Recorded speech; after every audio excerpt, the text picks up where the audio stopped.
हरिहनुभावं नमो सिद्धाणं नमो वायुं नमो उवध्यायाय नमो तवसा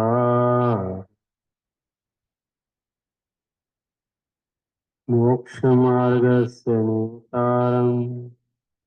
नेतारं कर्मभूभृतां ज्ञातारं विश्वतत्त्वानां वन्दे सद्गुणर्धये वन्दे सद्गुणर्धये वन्दे सद्गुणर्धये।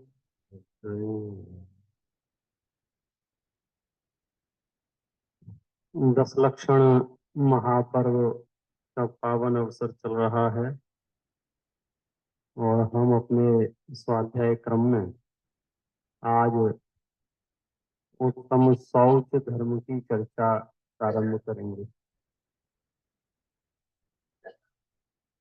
उत्तम क्षमा, उत्तम मार्दव, उत्तम आर्जव, उत्तम सत्य, उत्तम शौच।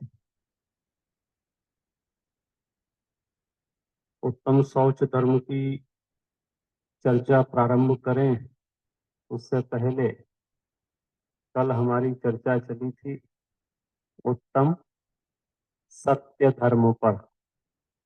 यदि आप हमें उसका सार बता देंगे तो हम आज उत्तम शौच पर चर्चा करें। यदि सार ना बताएं तो सत्य पर ही चर्चा करें। बताइए साहब, कौन बताएगा? संक्षिप्त में ही सही।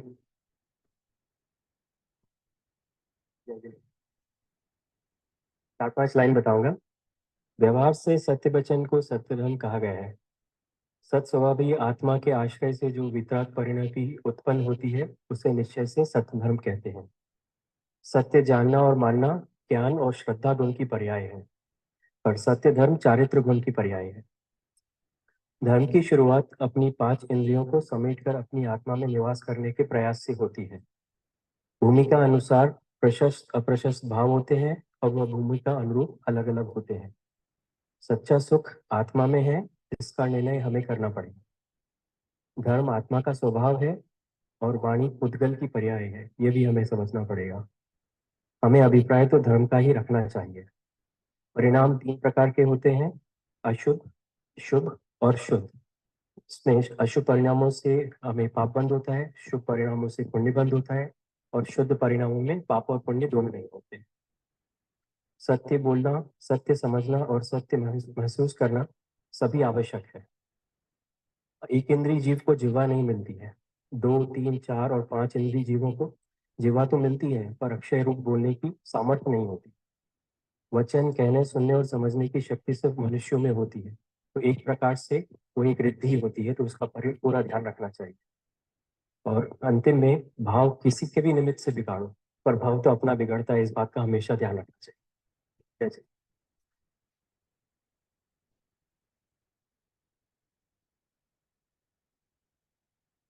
बहुत बढ़िया। सारभूत बात इतनी सी है, भाव किसी के भी निमित्त से बिगाड़ें, भाव तो अपना बिगड़ता है। कभी कभी मन ऐसा करता है जीवों का कि वातावरण बहुत बढ़िया हो, सब धर्मात्मा ही धर्मात्मा हो, कहीं किसी तरह का कोई विवाद विसंवाद ना हो, सबको एक ही मार्ग हो तो बड़ा अच्छा होता। कल्पना लोक में विचरण करने से कोई लाभ नहीं है। ये इस काल की सच्चाई है जो हम और आप सबके सामने है। अब तो जो है जैसा है, उन हालातों में धर्म कैसे किया जा सकता है, यह समझने की कोशिश करनी है। तो एक तो हम धर्म की बारीकियों में जाने का प्रयास कर रहे हैं। जगत में जिसे धर्म कहा जाता है वह तो वास्तव में धर्म की निमित्त भूत या धर्म के सहचारी जो क्रियाएं होती हैं उन्हें धर्म कहा जाता है। पूजा करने को भी धर्म कहा जाता है, जिनवाणी पढ़ने को भी धर्म कहा जाता है, तीर्थ यात्रा करने को भी धर्म कहा जाता है, माला जपने को भी धर्म कहा जाता है, उपवास आदि करने को भी धर्म कहा जाता है। वास्तव में ये सब जो कुछ भी है धर्म के सहचारी कारण हो सकते हैं। जब धर्म होता है तब ये हाजिर हो सकते हैं, लेकिन धर्म तो आत्मा का स्वभाव है। ये मूल मुद्दे की बात है। आचार्यों ने जब धर्म की परिभाषा दी तो वहां ये लिखा, दर्शन मूलो धम्मो, ये दर्शन जो है धर्म का मूल है। और वो धर्म कैसा है? वस्तु सहावो धम्मो, कि वह वस्तु का स्वभाव है। वस्तु का स्वभाव ही धर्म है। एक वस्तु का स्वभाव जो धर्म है वो धर्म, और मुझे उस स्वभाव की प्राप्ति होने पर जो राग द्वेष नहीं होते हैं, क्रोध मान माया लोभ नहीं होता है, वीतरागता रहती है, वो धर्म। स्वभाव के आश्रय से जो धर्म हुआ, वास्तव में तो मोक्ष मार्ग में उसे धर्म कहते हैं। और इसीलिए आज जो अपना धर्म जिस चर्चा अपन करने जा रहे हैं, उत्तम शौच धर्म। उत्तम शौच, शौच शब्द का अर्थ क्या है? शौच अर्थात, शौच अर्थात शुचिता, शौच अर्थात पवित्रता, शौच अर्थात मलिनता से रहित भाव, उसका नाम है शौच। और इसके लिए शास्त्रों में जो शब्द प्रयोग हैं वे यह हैं कि लोभ कषाय के अभाव में जो निर्मलता आती है, लोभ कषाय के अभाव में जो विशुद्धता प्रकट होती है, जो वितरागता प्रकट होती है, उसका नाम शौच धर्म है। और लोभ कषाय के बारे में तो ज्यादा क्या बताएं, किसी को सब सुपरिचित बैठे हुए हैं। कितनी ही जगह तो लोभ को सभी पापों का बाप कहा है। पाप का बाप कौन? ये लोभ। क्यों इसको पाप का बाप क्यों कहा है? क्योंकि ये लोभ कषाय इतनी खतरनाक है, इतनी खतरनाक है कि अपने भाई भतीजों को ही खा जाती है, अपने परिवार को ही खा जाती है। ये लोभ कषाय, अपने परिवार माने ये कषाय है ना, तो कषाय के परिवार कौन होंगे? कषाय, क्रोध मान माया, ये सब कषाय के ही तो परिवार हैं। लेकिन जब लोभ कषाय उत्पन्न होती है तो ये लोभ आपके क्रोध को भी खा जाए, आपके मान को खा जाए। क्रोध आ रहा हो ना, तो क्रोध को ना आने देवे। रुको रुको, अगर अभी मैं क्रोध करूंगा तो मामला बिगड़ जाए, होने वाला लाभ नहीं हो पाएगा। तो लोभ के कारण से क्रोध नहीं करे कदाचित, मान को खा जाए, मायाचारी छोड़ देवे। क्योंकि लोभ के सामने सारी कषाएं फैल हैं। और वैसे भी गुण स्थानों के क्रम में भी मोक्ष मार्ग में सबसे लास्ट में यदि कोई कषाय छूटती है तो उसका नाम है लोभ कषाय। लोभ कषाय सबसे लास्ट में। अब देखो, ऐसे दिखती दुनिया को क्रोध कषाय है। पूरी दुनिया एंगर मैनेजमेंट में थोड़ा सा उपयोग लगाती है कि क्रोध को कैसे कंट्रोल करें, जबकि क्रोध में तो कोई दम ही नहीं है, वो तो ऐसे ही फुस हो जाता है। असली बीमारी तो लोभ है, क्योंकि वो जो क्रोध भी उत्पन्न हुआ है उसके पीछे भी लोभ होगा। मान भी उत्पन्न हुआ है तो उसके पीछे भी लोभ होगा। माने ये लोभ कषाय ही अन्य कषायों की आधारभूत कषाय है। लोभ खत्म, समझ लीजिए कषाय खत्म। हमको यदि चाहते हो कि हमारे हृदय में कोई कषाय उत्पन्न ना हो, कुछ ही क्षणों के लिए सही, एक बार निर्लोभी होके देखो आप, निर्लोभी होके देखो। हालांकि ये ऐसे गुना मतलब कि बटन थोड़ी है कहीं कि अपन ने बटन दबाया और निर्लोभी हो गए, लेकिन कल्पना में ही सही। लोभी और निर्लोभी का मतलब तो समझते ही है ना। जगत में सबसे ज्यादा भीड़ आज यदि दुनिया में है तो वो लोभियों की है। वो लोभ अलग अलग तरह का हो सकता है, जरूरी नहीं है अकेले रुपए पैसे का ही लोभ हो। रुपए पैसे का भी लोभ होता है, लेकिन रुपए पैसे के अलावा भी ढेर लोभ मिल जाएंगे आप।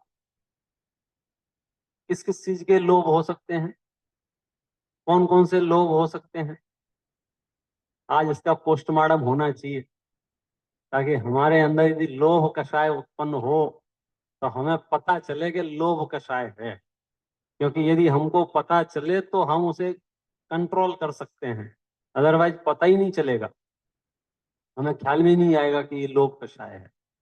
तो कौन कौन से तरह का लोभ होता है, कैसे कैसा लोभ होता है, किस किस रूप में आता है ये, लोभ का काम क्या है, लोभ कहते किसे हैं, होता कब है ये लोभ? जब ढूंढने जाएंगे आंख बंद करके अपने अंदर, तो पता चलेगा।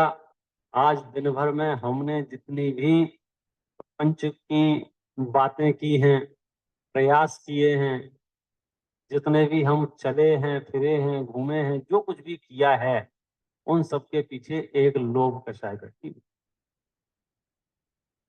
एक लोभ। ये जो भूखे प्यासे व्यापारी दुकानों पे टंगे रहते हैं, क्यों टंगे रहते हैं?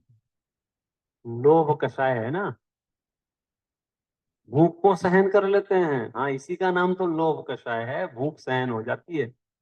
ऐसे थोड़ा भी भोजन में कुछ गड़बड़ हो तो सहन नहीं होता है, लेकिन जब ग्राहक बहुत हो और भोजन का समय हो रहा हो, तो बताओ क्या करना चाहिए? ग्राहकों को भगा देना चाहिए कि भोजन बाद में कर लेंगे?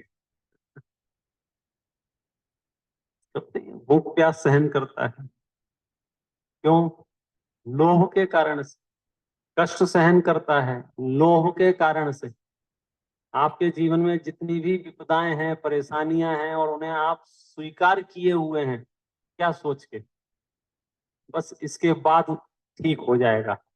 तो वो जो ठीक हो जाएगा, वो जो लोभ है, और कितने तरह की क्या क्या हो सकती हैं। पहले तो सिर्फ विषय कषाय संबंधी लोभ ही जगत में लोभ हुआ करता था।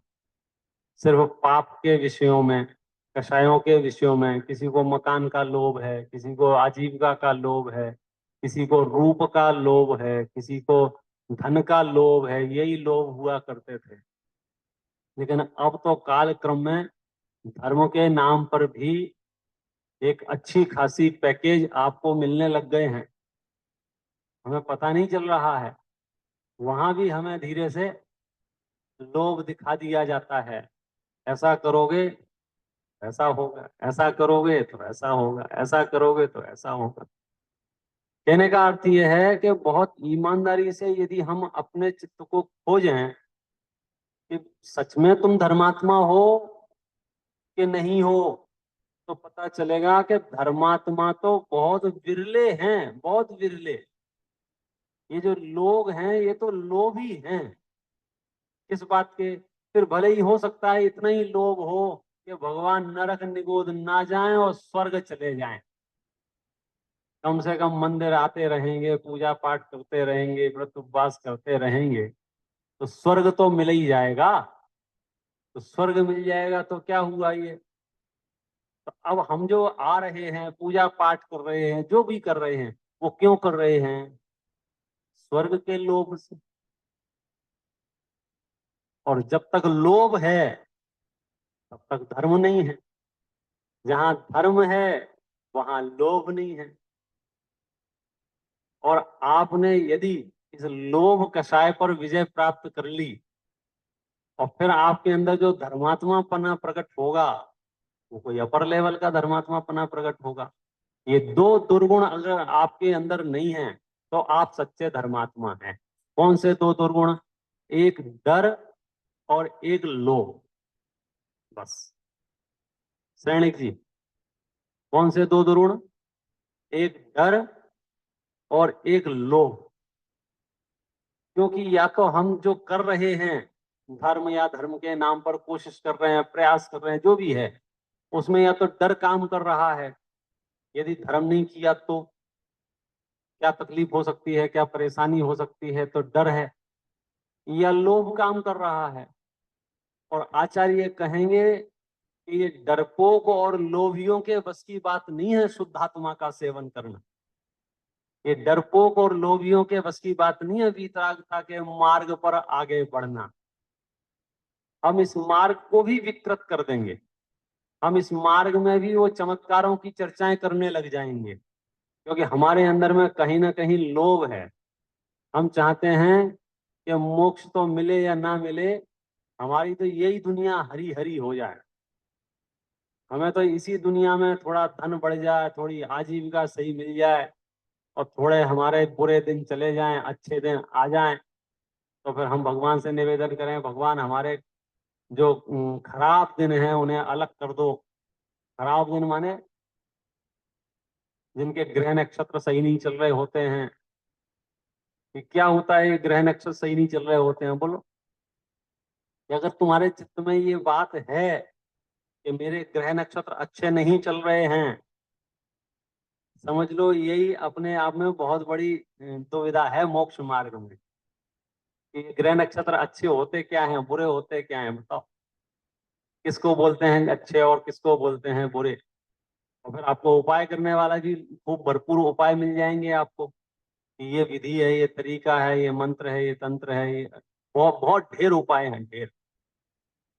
किस चीज के उपाय मिल जाएंगे? पाप का उदय मेरे जीवन में ना आए, इसके लिए आपको भरपूर उपाय मिल जाएंगे। और मैं पुराण पढ़ के देखता हूँ, पुराण पढ़ के देखता हूँ, तो उसमें नारायण, चक्रवर्ती, बलभद्र, अर्धचक्री, जो बड़े बड़े हाई प्रोफाइल केस जो हैं, अच्छी अच्छी पोस्ट वाले, इनके जीवन में पाप के उदय आए हैं कि नहीं आए हैं? ये सब भरपूर आए हैं, भरपूर आए हैं। बोलो। रामचंद्र जी थोड़े से बड़े हुए, युवा अवस्था आई, और घोषणा की गई कि अब ये राज्याभिषेक इनका होगा, वे राजा बनाए जाएंगे। आज घोषणा हुई है और कल रिजेक्शन। यही है ना। इधर तो घोषणा तैयारी कि बस राजा बनने वाले हैं, और उतने में क्या हुआ कि उनके सितारे घूम गए। यही हुआ होगा, सितारे घूमे होंगे। बुध बृहस्पति शुक्र शनि रवि जो भी होंगे आगे पीछे डिस्टर्ब हो गए होंगे। क्या हुआ फिर? 14 वर्ष तक कहाँ जाना पड़ा? घर में तो नहीं रह पाए। ऐसा क्यों हुआ उनके साथ? 14 वर्ष तक उनको जंगल में रहना पड़ा, घर में नहीं रहना। आइडिया। मुझे लगता है उन्होंने जो घर बनाया था ना अपना, वास्तु से नहीं बनाया।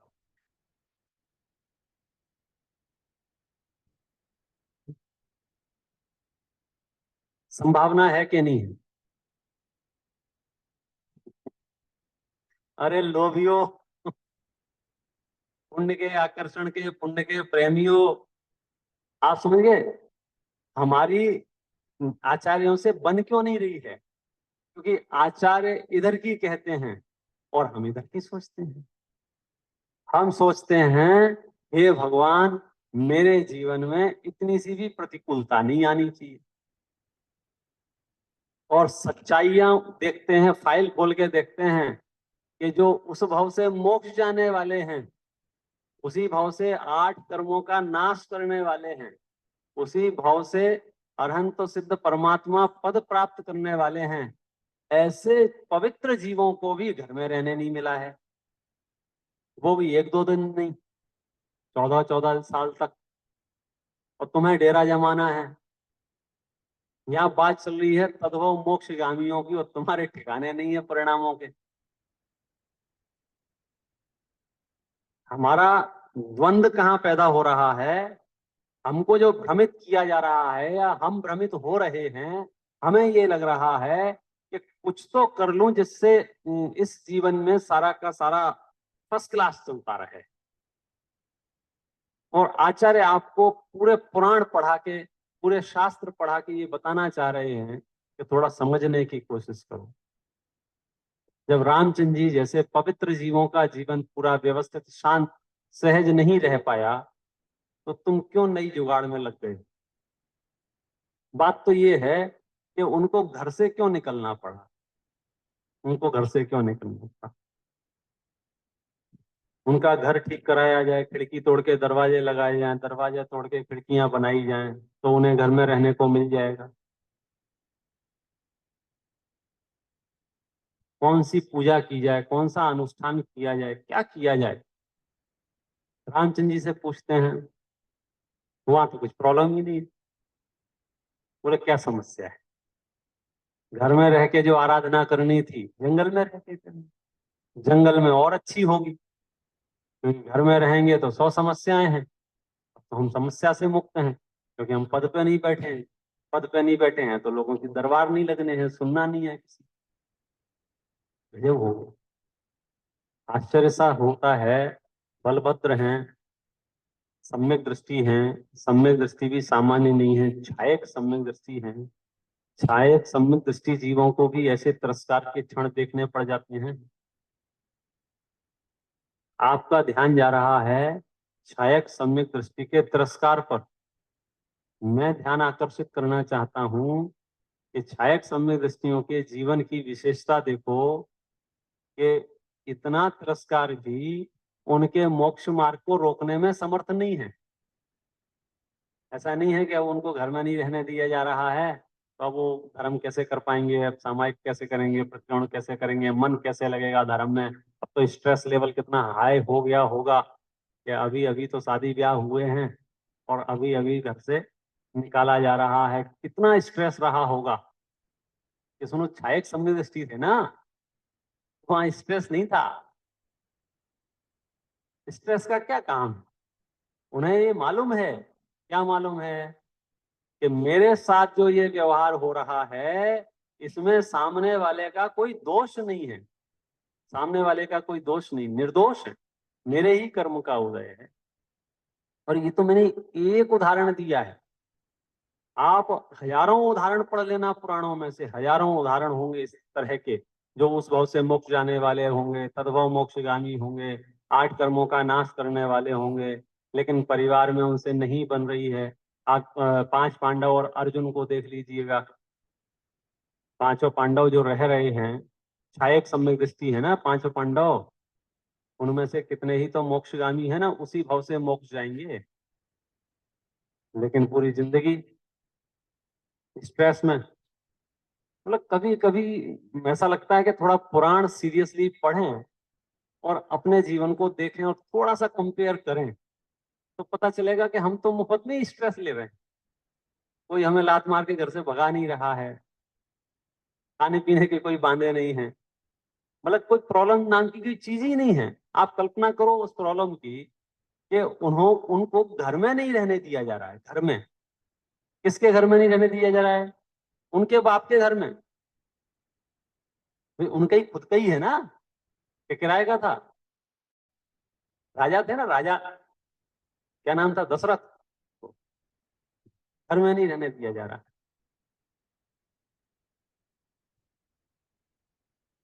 हम स्ट्रेस लिए घूम, स्ट्रेस है हम, स्ट्रेस है। क्या का स्ट्रेस है तुमको बताओ? क्या का स्ट्रेस? कि साहब काम जो हो रहे हैं वो मेरे अनुकूल नहीं हो रहे हैं। अच्छा, मुझे ये बताओ, इस धरती पर एक व्यक्ति जिसके अनुकूल काम होते हो। तो आप जब शौच धर्म की चर्चा करेंगे और अपने आप को कहेंगे कि मुझे कुछ नहीं चाहिए, मुझे कोई लोभ नहीं है चित्त में, और फिर आप अपने अंदर शुचिता महसूस करें, फिर आप अपने अंदर पवित्रता महसूस करें, और इसके अगेंस्ट लोभ की एक लंबी लिस्ट बना के बैठ जाएं, फिर आप उस लिस्ट को मैनेज करते रहें। एक पूरी नहीं होगी, दूसरी हो जाए, आ जाएगी, दूसरी नहीं होगी, तीसरी आ जाएगी, तीसरी नहीं होगी, चौथी आ जाएगी, चौथी नहीं होगी, पांचवी आ जाएगी। बोलो लोभ कोई पूरा होगा क्या? पूरा जीवन निकल जाएगा, आपकी इच्छाएं तो पूरी होने वाली है नहीं। हमको तो सीखना ये होगा कि ये जो इच्छा है और जो हमें इच्छा पीड़ा पहुंचाती है, उत्पन्न हो जाती है, तो अब क्या करें, कैसे सुखी हो गए, कैसे हमको राहत मिले। क्योंकि मन ये कहता है कि ये जो इच्छा उत्पन्न हुई है ना, मैं इसको पूरी कर दूं तो मजा आ जाएगा। मन ये कहता है मैं इस इच्छा को पूरी कर दूं तो फिर सब सही हो जाएगा। और सच्चाई क्या है, इच्छा पूरी होगी कि नहीं होगी,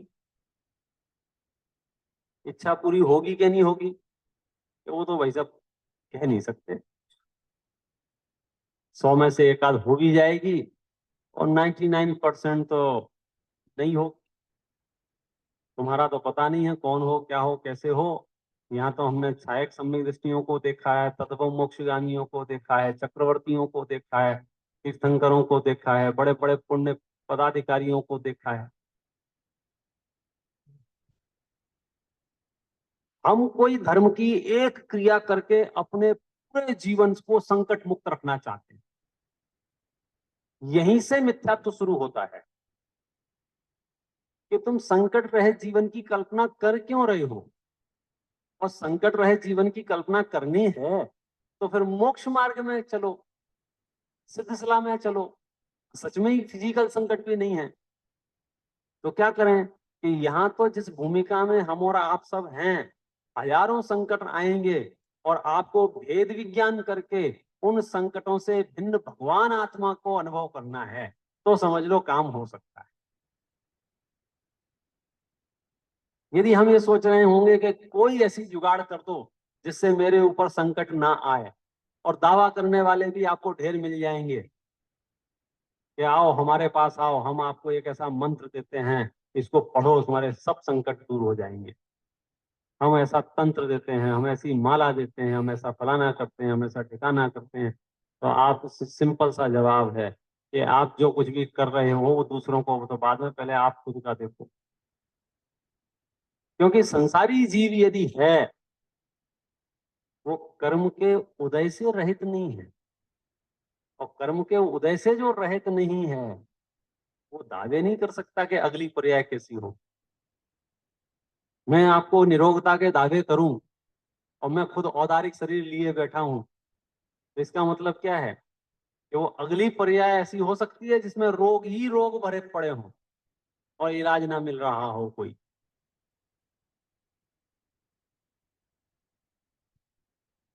तो सुखी होने का उपाय बताओ। तो सुखी होने का उपाय यही है कि जन्म से लेकर आज तक जितनी भी परिस्थितियां बनी हैं, उन परिस्थितियों के कारण से सुख दुख अनिवार्यतः नहीं है। तो इस बारीकी में आप पहुंच गए तो आप पार पा सकते हैं, अन्यथा नहीं। हमें इस रहस्य को समझना पड़ेगा कि मुझे जो दुख हो रहा है या मुझे जो आकुलता हो रही है वो मेरी परिस्थितियां गड़बड़ हैं इसलिए नहीं हो रही, मेरे पाप का उदय है इसलिए मुझे आकुलता हो रही है, ऐसा विषय नहीं है। दोनों अलग अलग चीज हैं। पाप का उदय अलग चीज है और आपको जो आकुलता बेचैनी घबराहट हो रही है वो अलग चीज है।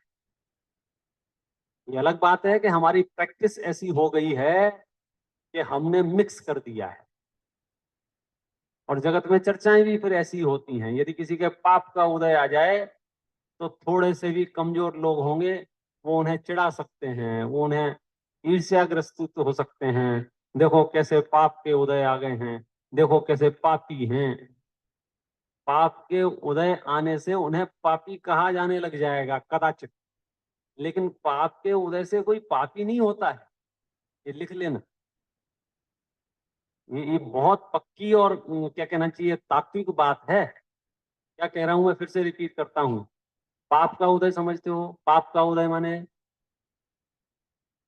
जिन्हें समस्याएं कहते हैं, जिन्हें प्रॉब्लम कहते हैं, उनको हम पाप के उदय के नाम से। तो पाप का उदय जब आता है तो पाप का उदय आने का मतलब ये बिल्कुल भी नहीं होता है कि मुझे दुख होगा ही होगा। मैंने अभ्यास, मेरी प्रैक्टिस भले ही कैसी हो, आज मैं उसकी और गहराई में जाता हूँ। दुनिया में तो क्या प्रैक्टिस है, किसी ने यदि गालियां दी, किसी ने यदि दुर्वचन कहे, तो क्या होगा, गुस्सा आएगा। यही है ना, कोई निंदा करेगा तो आएगा। लेकिन प्रश्न ये है, क्या कोई दुर्वचन कहेगा तो क्रोध का आना अनिवार्य है क्या? किसी ने यदि दुर्वचन कहे तो मेरा दिमाग गर्म होना कंपलसरी है क्या? जिस दिन ये रहस्य समझ में आ जाएगा, उस दिन आपको समझ में आ जाएगा कि पाप का उदय भिन्न है और पाप का परिणाम भिन्न है। उदय भिन्न है, परिणाम भिन्न है, उदय भिन्न है, परिणाम हमने एक में एक कर दिया है। कोई दुर्वचन कहेगा तो मुझे भी बदले में दुर्वचन कहने पड़ेंगे क्या? सामान्यतः अभ्यास यही है, कोई दुर्वचन कहता है तो बदले में मैं भी 4 दुर्वचन कह देता हूँ। कोई अच्छे वचन कहता है तो हम भी 4 अच्छे कह देते हैं। तो टिट फॉर टैट की प्रैक्टिस चल रही है, तो दिमाग में ये भूत घुस गया है, तुमने गुस्सा क्यों किया, उसने गाली दी साहब। तो लगता है हाँ हाँ जेन्युइन आदमी है ये, क्योंकि इसने गाली खाने के बाद गुस्सा किया है। लेकिन बात तो ये है, क्या कोई तुम्हें गाली दे तो तुम्हें गुस्सा करना अनिवार्य है क्या? कोई तुम्हारे गन पॉइंट सर सर पे बंदूक रखता है क्या, देखो उसने गाली दी, अब तुम गाली दो बदले में। अगर तुम बदले में गाली नहीं दोगे तो भी काम चल सकता है क्या? कि धरती रुक जाएगी, सूरज उगना बंद कर देगा, कि दिन रात होना बंद हो जाएंगे, घड़ियां चलना बंद हो जाएंगी, क्या हो जाएगा अगर आप बदले में क्रोध नहीं करेंगे तो? क्या अनिवार्य है? नितेश जी, गालियां खाई और गुस्सा किया, पूछा किसी ने गुस्सा क्यों कर रहे साहब, उसने गाली दी है। हाँ ठीक है, ठीक है। अब क्या कह रहे हैं कि उसने गाली दी है तो गुस्सा करना जरूरी है क्या? प्रश्न समझ में आता है अरुण भाई? कंपलसरी है क्या? सामने वाले ने दुर्वचन कहे हैं, क्या ऑप्शनल है? प्रकाश भाई चॉइस है कि नहीं हमारे पास? सामने वाले के दुर्वचन के बाद मैं क्रोध करूं या क्रोध ना करूं, ये ऑप्शनल है कि नहीं है? क्या अनिवार्य है? ऑप्शनल है ना? तो बस अब आप, बाजी आपके हाथ में है। अगर ऑप्शनल है तो बाजी आपके हाथ में है। तो ये तो मैंने आपको दुर्वचन से कहा, अब मैं सीधे कर्म के उदय से कहता हूँ। कर्म का उदय आया, कर्म का उदय, पाप का उदय आया। तो पाप का उदय आया तो मुंह लटकाना ये कंपलसरी है क्या, या ऑप्शनल है? बाजी आपके हाथ में है। तो पाप के उदय में भी प्रसन्न रहा जा सकता है कि नहीं रहा जा सकता है? पाप के उदय में भी तत्व विचार किया जा सकता है कि नहीं किया जा सकता है? पाप के उदय में भी परिणाम पुण्य के रखे जा सकते हैं कि नहीं रखे जा सकते हैं? वो तो अपने हाथ में आ गई ना फिर। अभी क्या हो रहा है, हमने दिमाग को कैसे ट्रेंड किया है, मुंह लटका के घूम रहे हैं। क्यों? क्यों भैया मुंह क्यों लटका है? वो मेरे पाप का उदय चल रहा है ना। तो प्रश्न तो यही है ना कि पाप के उदय में मुंह लटकाया जाता है, ये कंपलसरी है क्या? पाप का उदय रहे और मैं प्रसन्न नहीं रह सकता, ऑप्शनल है ना? और जो चीज ऑप्शनल है माने बाजी अपने हाथ में है। लेकिन हमने पराधीनता में चले गए हैं। हाँ, हम दिमाग ही नहीं लगा रहे हैं, हम तो बस एक ही धुन में हैं। बस मेरे पाप का उदय चल रहा है, मेरे पाप का उदय चल रहा है, मेरे पाप का उदय चल रहा है, मेरे पाप का उदय चल रहा है। अरे तो पाप का उदय चल रहा है तो चलने दे, क्या फर्क पड़ता है? बोलो रामचंद्र जी के पाप का उदय चल रहा था कि नहीं चल रहा था? चल रहा था। अच्छा, उस पाप के उदय में भी उन्होंने मुनराजों के आहार के चौके लगाए कि नहीं लगाए? कह सकते थे, मैं मेरे तो पाप का उदय चल रहा है, अब तुम लोग लगाओ, तुम लोग तो घरों में रह रहे हो, मैं तो जंगल में रह रहा हूँ, मैं क्या को लगाऊं? ये विषय नहीं है मेरे तेरे का। ये तो विषय उसका है कि उन्हें पुण्य बांधना था, उनके परिणाम प्रशस्त थे, उन्हें उस जाति के भाव आए, उन्हें कर लिया। उन्होंने इस बात का विचार नहीं किया कि हमारे पाप का उदय चल रहा है। सुबह उठ के सामायिक करते थे कि नहीं करते थे? कि पोस्टपोन? हम तो पोस्टपोन कर देंगे। क्यों? पाप का उदय चल रहा है सर। अब जब तक पाप का उदय ठीक नहीं होगा तब तक हम धर्म करेंगे नहीं, स्वाध्याय नहीं करेंगे, कुछ नहीं करेंगे। सब पाप का, 2 साल से पाप का उदय चल रहा है कईयों के। क्या क्या करें? पुण्य का उदय आए तब धर्म होगा ना। वीजा हुआ कि नहीं फाइनल परमानेंट? नहीं। तो बस, अब जब तक वीजा सही नहीं होगा तब तक हम कैसे स्वाध्याय कर सकते? क्यों? क्योंकि मेरे पाप का उदय चल। भाई बात करने के लिए टॉपिक है ना हमारे पास। क्या आप स्ट्रेस में क्यों घूम रहे हो? साहब हमारा काम नहीं हो रहा है, हमारा काम नहीं हो रहा है, हमारा काम नहीं हो रहा है। अब 50 बार दिन में बोलते हैं हमारा काम नहीं। अच्छा, ऐसे बोलने से काम हो जाएगा? तो क्या तरीका है काम का? बताओ कैसे काम होगा? हमें तो काम करना है। बोलो, है कोई ऑप्शन? थोड़ा जल्दी आया करो, सुबह शांति धारा करवाओ, एक आप तो जाएगा। कैसे होगा बताओ? अरे लोभियो, तुम इस काम का विकल्प छोड़ दो, और इससे कई गुना महत्वपूर्ण जो काम सम्यक दर्शन का है वो एक बार करके देखो। मैं आत्मा हूं, ये प्रतीति तुम्हें सिद्ध सिला ले जाएगी। बाहर में जो उदय चल रहा होगा चलता रहेगा, कोई फर्क नहीं पड़ता। देखा, हम वेट कर रहे हैं इसका, पाप का उदय चला जाए, पुण्य का उदय आ जाए। अच्छा, पुण्य का उदय आ जाएगा फिर स्वाध्याय करेगा ये? हाँ? करेगा? तो डबल नखरे हो जाएंगे। पंडित जी तुम्हें क्या है, तुम तो ऐसे ही हो, हमें पूछो, हमारे ये काम है ना वो काम है, वो फलाना है ठिकाना है। अब पुण्य का उदय बहुत है तो सब।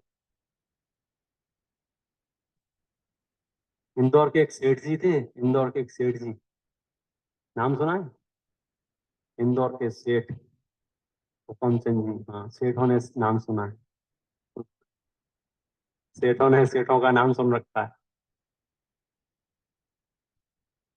अभी भी कई चीजें रखी हैं उनकी, सोने की गाड़ियां रखी हैं। बहुत तनाव में थे सेठ जी, बहुत तनाव में थे, स्ट्रेस में।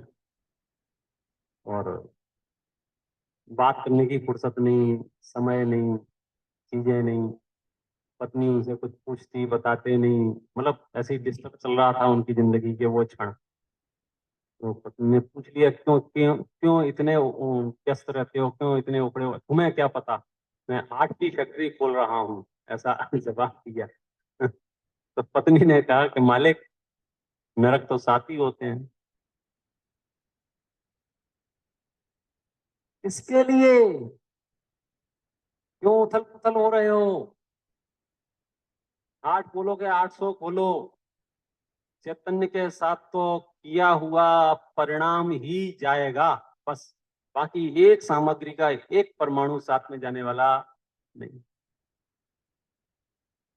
नहीं, क्या करें, हमारी बत्ती नहीं जलती, हम भाग दौड़ में लगे हुए हैं। हम दौड़ में इतने व्यस्त हो गए हैं कि हम ये भी नहीं सोच रहे हैं कि दौड़ क्यों रहे हैं।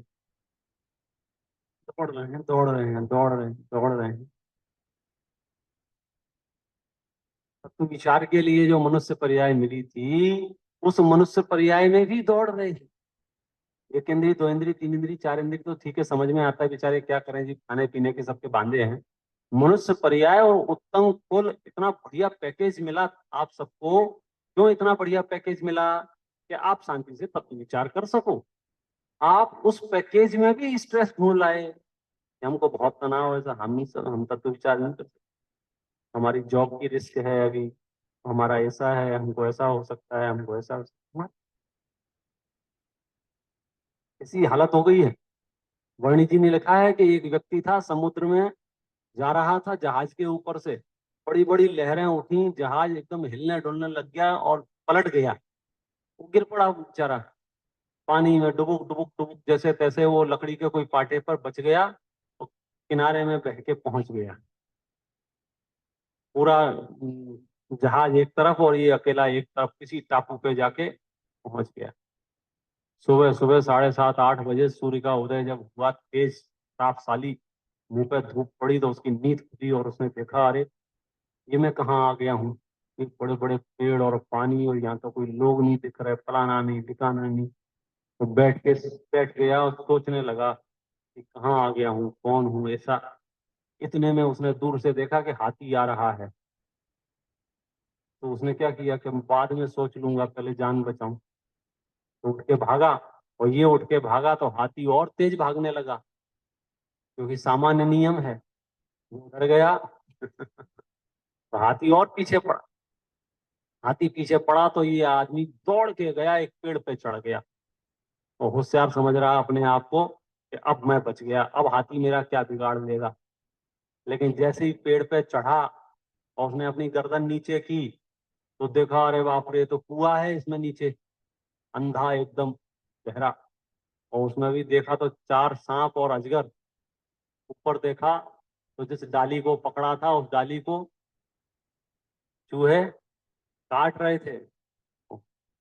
इतने में हाथी आ गया दौड़ के, पूरे पेड़ को ही उखाड़ने लगा। और पेड़ को हिलाया तो क्या हुआ, उस पे मधुमक्खी का छत्ता लगा हुआ था। सारी मधुमक्खियां उठ के उसको काटने लगी। क्या स्थिति हुई होगी उस व्यक्ति की, कल्पना कर सकते हो?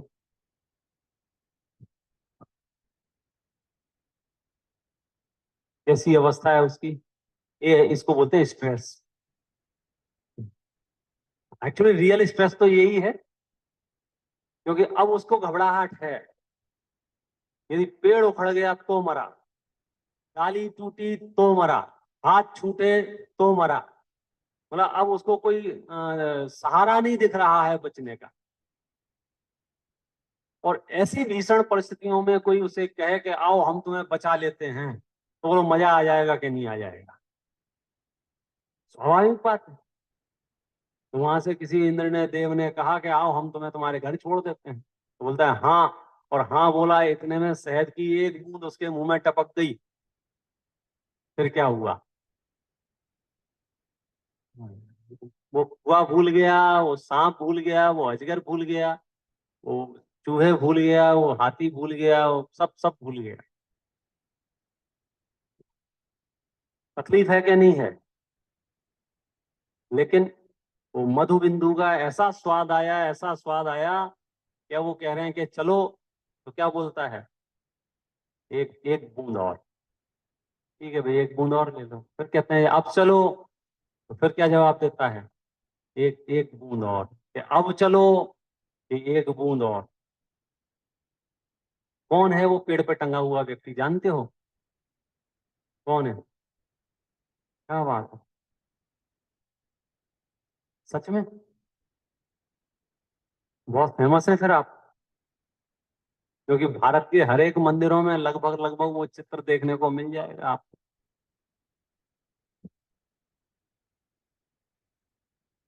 अब हमको, अब हमको शायद थोड़ा सा इस चित्र से आपको लोभ समझ में आ जाए कि लोभ वर्किंग कैसे करता है। मतलब कितना डेंजर है ये लोभ, कि हमारी विषम परिस्थितियों को, जो कि यथावत हैं, कहीं नहीं गई हैं, दिमाग से गायब कर देता है, दिमाग के साथ खेलता है। वो एक बूंद मधु बिंदु दे करके पूरा जीवन छीन लेना चाहता है। हम भी मनुष्य पर्याय में ऐसी स्थिति में नहीं है, कि जो मनुष्य पर्याय सच में ही तत्व विचार के लिए मिली थी, स्वाध्याय के लिए मिली थी, संयम के लिए मिली थी, आनंद के लिए मिली थी, वह पूरी की पूरी मनुष्य पर्याय हमने विषय कषायों के गोरख धंधे में लगा दी है। और पर्याय कम पड़ रही है। थोड़े और इकट्ठे करने थे, थोड़ा और सामग्री इकट्ठी करनी थी, थोड़ी और सामग्री इकट्ठी करनी थी। अरे बात तो ये कि इकट्ठी कर क्यों रहे हो, कर क्यों रहे हो? काम आएगी, काम आएगी। अरे कब तक कब काम आएगी? थोड़ा विचार तो करो शांति से बैठ के। यदि जीवन में पवित्रता चाहिए है, तो अपने विवेक को जागृत करना ही पड़ेगा। मैं यहाँ आया हूँ, और आप लोगों के साथ जाऊं घूमने, और ये भी ले लो, हाँ ये भी ले लो, हाँ ये भी ले लो, हाँ ये भी ले लो, तो आपके मन में क्या प्रश्न आएगा? ले लो ये तो ठीक है, ले कैसे जाओगे? ले लो ठीक है, लेने में दिक्कत नहीं है, लेकिन ले कैसे जाओगे? तो पूछेंगे बार बार, टिकट देखा, उसमें देखा कितना अलाउड है आपको? बोलो, ये अपनी मनमर्जी का चल रहा है? चाहे कुछ चाहे जितना ले जा सकते हैं कि नहीं ले जा सकते हैं? सुनिश्चित है ना? थोड़ा बहुत अधिक हो जाएगा तो जाने देगा कि नहीं जाने देगा? नहीं जाने देगा। एक्स्ट्रा पे, अच्छा एक्स्ट्रा पे में कितना जाने देगा? एक ट्रक ले जाऊं एक्स्ट्रा पे में? कहानी खत्म। तो मैं तो यही कहूंगा आप सबसे, आप एक बार परलोक.com पे जाके देखो।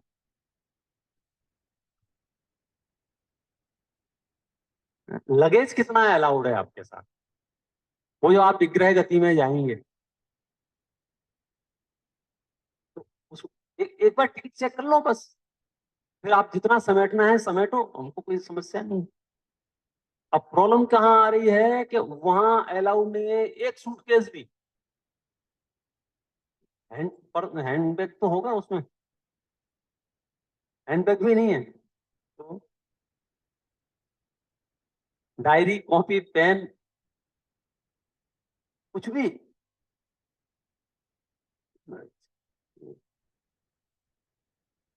बोले तुम जैसे ठूस ठूस के खिला खिला के तंदुरुस्त कर रहे हो ना, बोले ये भी अलाउड नहीं है। क्या बात कर रहे हो? मतलब गणित कितना खतरनाक है। मैं जब यहां से जाऊंगा एक गति से दूसरी गति, तो कितना ले जा पाऊंगा? पंकज जी, कोई सेटिंग? पता नहीं है, वो इतने दिन से यहाँ रह रहे हैं, कुछ जुगाड़ हो गई हो। किसी और की कोई सेटिंग हो तो बताना भैया, हमारी थोड़ी सी सामान है। कितना कितना अलाउड है सच बोलो। और मुस्कुराते हुए आपको ये समझ में आ रही है बात कि एक नया पैसा अलाउड नहीं है, और उसके बावजूद ही क्या मजार है कि दान पुण्य कर ले रहे हैं, भोग ले रहे हैं, खा ले रहे हैं, पी ले रहे हैं, रखे रखे सड़ा ले लेंगे। क्यों ऐसा लग रहा है कि बाद में काम आएगा? बाद बाद में कब? मरने के बाद? और किसको कितना क्या काम आता है भगवान जाने, क्या मिथ्या बुद्धि है, कभी प्रयोग ही नहीं किया है। एक आध बार झूठ बांट के ही मर के देख लो तो पता चल जाएगा कितना क्या काम आएगा। नकली गाई आएगा कि नहीं आएगा? एक गति से दूसरी गति जाते समय इस धरती का एक परमाणु भी हम साथ में ऐसे हाथ में लेके नहीं जा सकते हैं। उसके बावजूद भी हमारा चित्त ये कह रहा है थोड़ा और इकट्ठा हो जाए, थोड़ा और इकट्ठा हो जाए, थोड़ा और इकट्ठा हो जाए। श्रीमद जी तो शास्त्रों में लिखते हैं, अपने पत्रों में लिखते हैं, यदि तेरे पास छाछ रोटी की व्यवस्था है तो तू आत्म कल्याण में लग जा। छाछ रोटी की व्यवस्था है तो तुझे कमाने की परवाह नहीं करनी है, तो आत्म कल्याण में लग जा। ये तो शरीर टिकाने के लिए, भोजन के लिए हमको कमाना पड़ता है, कर्म भूमि है। भोग भूमि होती तो इतना भी नहीं करना पड़ता। और हम कह रहे हैं हमारे पास समय नहीं, नवाब हो रहे हैं, काम कुछ नहीं है, दो पैसे का काम नहीं हमारे पास, और फुर्सत घड़ी भर की नहीं, पी के भी बिना काम के बिजी।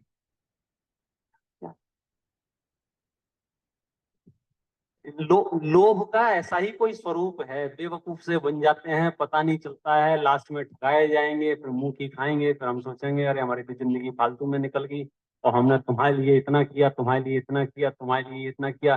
जिनके लिए किया वे मुंह फेर के भी नहीं देखेंगे। शरीर से कहोगे हमने शरीर को इतना इतना संभाला, इतना इतना संभाला, शरीर कहेगा हो गया भाई साहब, हम नहीं जानते हैं कौन हो तुम, तुम्हारे जैसे 36 आते हैं। मतलब कहीं हमारी कुछ भी चलने वाली है नहीं परद्रव्य में। कछु सुध बोधे नाही रही है, मिथ्या मति छाए गई है। जितना है जैसा है जो है, मैं कह रहा हूँ वर्तमान पर्याय संबंधी बहुत विचार चिंतन मनन करना ही नहीं चाहिए। क्यों नहीं करना चाहिए?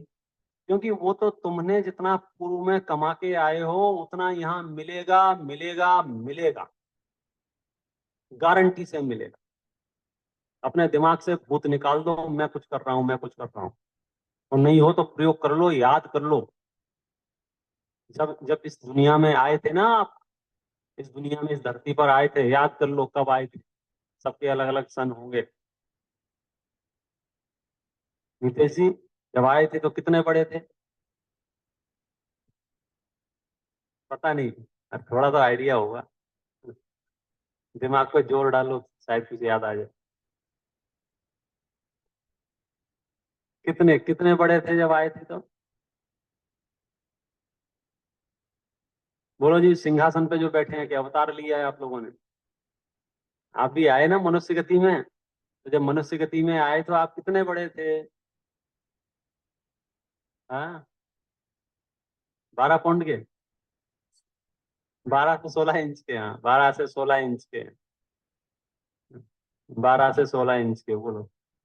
सही बात है, ये 12 से 16 इंच के राजीव। 1 1.5 फीट के।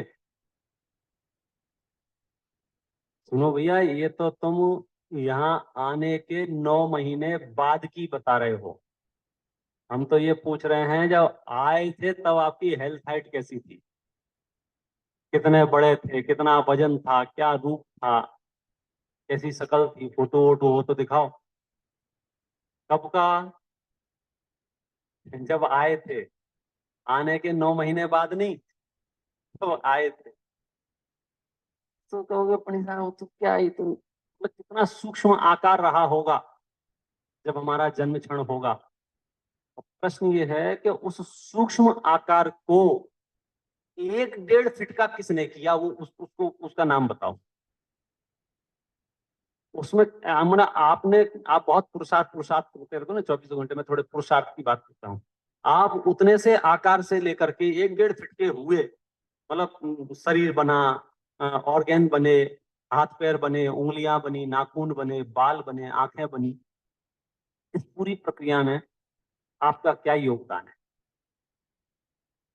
अंदर बैठे बैठे 24 घंटे बोले मैं यही तो कर रहा था। 9 महीने तक बैठे बैठे मैंने क्या किया है? शरीर ही तो बना रहा था मैं। है? बोलो। आंखें बनाई, कान बनाए, बाल बनाए, हार्ट बनाया, किडनी बनाई, फेफड़े बनाए, लंग्स बनाए, आंतें बनाई, पैर बनाए। सब किया कि नहीं किया? कमाल हो गया। बोले इतने से सूक्ष्म आकार से इतना बड़ा आकार अपने आप बन गया। अपने आप। अरे कर्म सिद्धांत का विज्ञान समझो। आहार, शरीर, इंद्रियां, पर्याप्तियां, छहों पर्याप्तियां पूर्ण हो गई भाई, सब छहों पर्याप्तियां किसने की? कर्म के उदय ने। जैसा कर्म का उदय था वैसा शरीर बना। जैसा कर्म का उदय था। चलो जन्म हो गया तो अब तो हमने कुछ किया होगा। शुरू के 2 4 साल कौन क्या करता है बताओ? कुछ दिन तो पेटी पैक रहते हैं। लपेट के डाल दिया, लपेट के डाल दिया। उछालने वाले उछाल दिए, लुढ़काने वाले लुढ़का दिए, जो मर्जी आए। ऐसा समझ, ऐसा लगता है खिलौनों को लोग ज्यादा इज्जत से रखते हो। सुसु पोटी कर ली और खेल रहे हैं, सुसु पोटी से तो खेल रहे हैं। माँ बिजी है तो बिजी है। क्या दशाएं दुर्दशाएं, जो कुछ भी हुई, मैं कहना चाहता हूं कि आप जन्म से लेकर के महसूस कर रहे हो कि वहां सब कुछ अपने आप हो रहा था पंडित जी। हम 1 दिन के हुए, फिर 2 दिन के हुए, 3 दिन के हुए, फिर 4 दिन के हुए, 8 दिन के हुए, 6 महीने के हुए, 1 साल के हुए, 2 साल के हुए। अपने आप हो रहा है, अपने आप हो, अपने आप हो रहा है। मतलब ऑटोमेटिक शरीर बन रहा है, ऑटोमेटिक क्षमता बढ़ रही है, कैपेसिटी बढ़ रही है, वजन बढ़ रहा है, सब कुछ अपने आप हो रहा है। अपने आप। फिर धीरे धीरे बड़े होते हैं। बीच का कुछ काल आता है जब लगता है मैं कर रहा हूँ, मैं कर रहा हूँ, मैं कर रहा हूँ। और जाते समय फिर से आप वापस वहीं आ जाएंगे, और अब कुछ नहीं होता है हमसे, अब हमसे उठा नहीं जाता है, अब हमसे बैठा नहीं जाता। फिर सरेंडर कर दोगे। आए थे तब कुछ नहीं कर रहे थे, जाओगे तब भी कुछ नहीं करोगे। बीच में कुछ दिन के लिए नेतागिरी मिली थी, तो ले दे के भ्रांति है ना। तो वो तो अपने आप रहा है। मतलब शरीर का निर्माण, शरीर की वृद्धि, शरीर की पूर्णता, सब कुछ अपने आप हो रहा है कि नहीं हो रहा है। मिथ्या दृष्टि अहंकार करता है कि मैं शरीर का संचालक हूँ, मैं समाज का संचालक हूँ, मैं संस्था का संचालक हूँ, मैं मंदिर का संचालक हूँ। भाई साहब, पूरे विश्व में जितने पदार्थ हैं वे सारे के सारे पदार्थ अपनी अपनी योग्यता से परिणमन कर रहे हैं। तुम व्यर्थ में ही नेतागिरी बता बता के अपने आप को दुखी कर रहे हो और कुछ नहीं कर रहे हो। तो क्या करें कि लोभ छोड़ दो आज के दिन, तो शौच पवित्र हो जाओ, एकदम अंदर से पवित्रता महसूस करो। अच्छा, जिनके मन में लोभ नहीं, समझ लीजिए अब वे उस दुनिया में धर्म करेंगे तो ईमानदारी से विशुद्ध धर्म होगा, वितराग धर्म होगा। फिर वहां राग द्वेष नहीं होगा, क्योंकि जहां लोभ होगा वहां राग द्वेष होगा। जैसे मुझे लोभ है कि मुझे ये लाभ हो जाए, तो अगर वो लाभ कम होगा तो द्वेष होगा, वो लाभ ज्यादा हो जाएगा तो राग होगा। तो लोभ के अनुसार यदि काम होगा तो राग द्वेष होंगे। राग द्वेष से रहित होना है तो निर्लोभ, निर्लोभ, निर्लोभ। इसलिए हमारे भगवान कैसे हैं? मूलाचार में चल रहा है ना सुबह, जिद को हमान माया जिद लोहा। जिनेन्द्र परमात्मा जो हैं वे क्रोध मान माया लोभ को जीते हुए हैं। वहां क्रोध मान माया लोभ नहीं है। इसीलिए वहां ये बात लिखी है कि वे जिनेन्द्र परमात्मा तुम्हें बोधि समाधि भी नहीं देते हैं, क्योंकि बोधि समाधि भी अगर देंगे तो उनके राग द्वेष हो जाएंगे, वे वीतरागी है। सब लोग प्रार्थना तो करते हैं, प्रार्थना करते हैं, प्रार्थना करनी भी चाहिए। प्रार्थना करने का भाव आए बिना रहता नहीं है मोक्ष मार्गी जीवों को। तो प्रार्थना करने का निषेध नहीं है, लेकिन प्रार्थना को प्रार्थना समझो, ये लिखा है वहां। लिखा है ये असत्यम रसा भाषा है, ये जो प्रार्थना आपने की है असत्यम रसा भाषा है, भक्ति से की गई बात है ये। और मार्ग से भगवान कुछ नहीं देंगे, क्योंकि भगवान यदि कुछ देने लग जाएं तो फिर लोभ पूर्ति के केंद्र बन जाएंगे वे। और लोभ पूर्ति के केंद्र बन जाएंगे तो फिर तो लोभ धर्म हो जाएगा भाई साहब। यहाँ तो लोभ के अभाव का नाम धर्म है। क्या करें, अज्ञानियों की संख्या बढ़ जाती है तो अज्ञानियों को अज्ञानियों की भाषा में धर्म कराया जाता है, तो फिर उन्हें लोभ लालच दिखाने लग जाते। पुराणों में भी लिखा है, जीवों को स्वर्ग आदि का लालच दिखा करके भी धर्म में लगाते हैं। अब जिनको लगाते हैं उनको लगाते हैं, अपन तो एक्सपर्ट है ना। तो एक्सपर्टों की बात क्या है कि उनके मन में कोई लोभ नहीं है, वे तो फिर उल्टा गीत गाते हैं, स्वर्ग सुख की भी चाह नहीं है। वहां वहां लोभ नहीं दिखा सकते, धर्मात्माओं को लोभ नहीं दिखा सकते। वे बेचारे कोई नए नए हों, अज्ञानी हों, उनके मन में ऐसा संदेह हो कि भगवान हमारा ये काम होगा कि नहीं होगा, तो उससे कहते हैं हाँ हो जाएगा, तेरा काम हो जाएगा। और पहले पहले तो डिसाइड कर तेरा काम क्या है। 3 लोग के नाच से तू कौन सा काम करवाना चाहता है ये बताते। थोड़ा विवेक से पूछना, कौन सा काम करवाना चाहते हो आप 3 लोग के नाच से, बोलो कौन सा काम करवाना चाहते हो? आपके यहाँ पंडित जी आए हैं मेहमान बन के, तो पंडित जी साहब से कौन सा काम करवाना चाहते हो? बोलो कौन सा काम करवाना है? प्रवचन करवा लो, पूजा करवा लो, प्रश्न पूछ लो, तब तो चर्चा कर लो, तो ये तो थोड़ा सा ठीक ठाक लगेगा कि नहीं लगेगा? नहीं बोले काम वाले बाय नहीं आते हैं यहाँ, थोड़े झाड़ू वाले। पंडित जी कहे जय जी ने पैसा में तो कल की कराओ फ्लाइट अपनी, अपना भारत महान। आप समझे, पात्रता देख के ही काम बताओगे ना। तो मैं आपसे पूछता हूँ, 3 लोग के नाच को काम बताओ, बोलो क्या काम है आप? बोले थोड़ा पेट दुख रहा है। अरे यार मूर्खता की बात है। यहाँ तो वो उपाय बताएंगे कि अनंत काल तक तुम्हें शरीर नहीं मिलेगा, अशरीरी सिद्ध बन जाओगे भाई साहब, उतना उत्तम मार्ग है। नहीं नहीं यार, पेट तो ठीक होगा कि नहीं, होगा कि नहीं होगा? फिर परिणामों में विशुद्धि हुई और कर्म अच्छे बन गए तो हो जाएगा ठीक, लेकिन पेट दर्द ठीक करने के लिए तीन लोग के नाथ नहीं है। तीन लोग के नाथ तो भव भव का अभाव करने के लिए है। हे भगवान, मेरे पैसा बढ़ जाए, नौकरी लग जाए, धन वृद्धि हो जाए, इसके लिए तीन लोग के नाथ। हाँ, देखो, उत्तम शौच, उत्तम शौच। एक पंक्ति पढ़ देता हूं यहाँ की, एक पैराग्राफ की। अन्याय, अनीति तथा अभक्ष्य भक्षण। अब लोभ से बचाओ, अन्याय के लोभ से बचाओ, अनीति के लोभ से बचाओ, अभक्ष्य भक्षण के लोभ से बचाओ। अभक्ष्य भक्षण करने वालों के व अन्याय के विषय तथा धन भोगने वालों के परिणाम इतने मलिन होते हैं कि करोड़ों बार धर्म का उपदेश व समस्त सिद्धांत शास्त्रों की शिक्षा बहुत वर्षों से सुनते रहने पर भी वह कभी हृदय में प्रवेश नहीं करती। प्रत्यक्ष ही देखते हैं, जिनको पचासों वर्ष शास्त्र सुनते हो गए हैं, किंतु जिन्हें धर्म के स्वरूप का ज्ञान ही नहीं हुआ है, वह सब अन्याय का धन तथा अभक्ष्य भक्षण का फल जानना। हमारा काम हो क्यों नहीं रहा है? कि हमारे अंदर पवित्रता प्रकट नहीं हो रही है। तो आज बहुत मांगलिक दिन है, अपने आप को कन्विंस करें और अपने हृदय को उत्तम शौच से भर देवें। लोभादि कषायों के अभाव रूप उत्तम शौच धर्म सभी के अंदर प्रकट हो, इस मंगल भावना से अभी की बात विराम।